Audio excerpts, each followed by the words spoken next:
Hello everyone, this is Saurav and welcome to Orissa POST Live, and these are today's top headlines.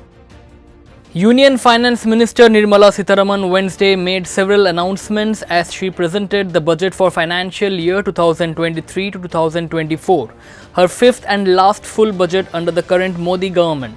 While railways got rupees 2.4 lakh crore, defence budget was increased to rupees 5.94 lakh crore for 2023 to 2024 from last year's allocation of rupees 5.25 lakh crore. Capital investment outlay was raised by 33% to rupees 10 lakh crore. It will be 3.3% of GDP in fiscal 2024. Fiscal deficit would be reduced to below 4.5% by 2025-2026, Sitharaman said. She also said that tax receipts for the next fiscal are budgeted at rupees 23.3 lakh crore and states would be allowed 3.5% of GDP as fiscal deficit.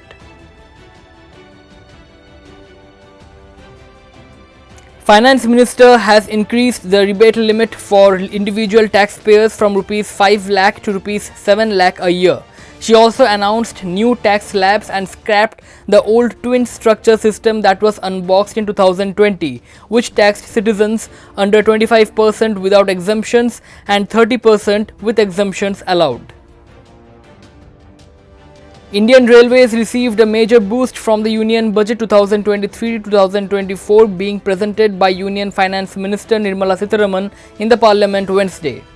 The Finance Minister in her budget speech announced that Indian Railways will get a capital outlay of rupees 2.40 lakh crore, the highest ever till date, which will help roll out major projects including new Vande Bharat trains, electrification of railway lines and others. Indian stock markets Wednesday opened on a positive note and went up after Finance Minister Nirmala Sitharaman presented the Union Budget for FY24, but then came down. Equity benchmarks Sensex and Nifty ended on a mixed note as the euphoria about the budget fizzled out, with investors going for profit-taking ahead of the Fed interest rate decision. Several prominent opposition leaders expressed their unhappiness with the budget presented today. The budget was presented keeping in mind the upcoming Lok Sabha elections, and there was nothing special mentioned for the middle class people, many of them said. For the business establishments required to have a permanent account number, the PAN will be used as the common identifier for all digital systems of specified government agencies.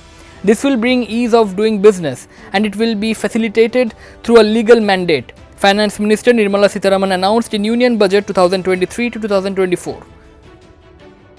The centre has launched a 15,000 crore development fund for the tribal and marginalized section, Finance Minister Nirmala Sitharaman announced Wednesday. Pradhan Mantri PVTG development mission is being launched to improve the socio-economic condition of vulnerable groups, she announced. A massive avalanche hit the upper reaches of Jammu and Kashmir's ski resort Gulmarg today, killing 2 Polish tourists and trapping 21 skiers who were rescued later, police said.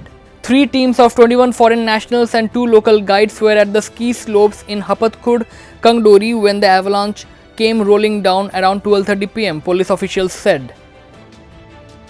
The Brajraj Nagar JMFC court in Jharsuguda Wednesday granted 4-day remand of accused Gopal Krishna Das to the crime branch in the sensational Nabadas assassination case. The court allowed the crime branch to take Gopal, the lone accused in the alleged murder of the health minister, on 4-day remand for further questioning. The Odisha police Wednesday suspended slain Minister Nabakishore Das's personal security officer on the charge of dereliction of duty. Brajraj Nagar Police Station Inspector in charge Pradyumna Kumar Swai and Gandhi Chak Police Outpost in charge Sashi Bhushan Podha were also transferred from their place of posting, an official said.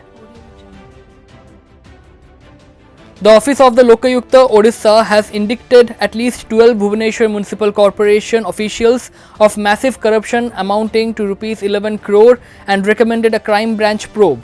In its order, Lokayukta has directed the crime branch to submit a report on or before March 28. Up to 500,000 British teachers, civil servants, train drivers and university lecturers will strike Wednesday in the largest coordinated action in a generation, which the government says will cause widespread disruption. The mass walkouts will see schools close, the military on standby to help at Britain's CCR, and no rail services running across much of the country. That's all for today's top headlines. Stay tuned to Orissa Post Live.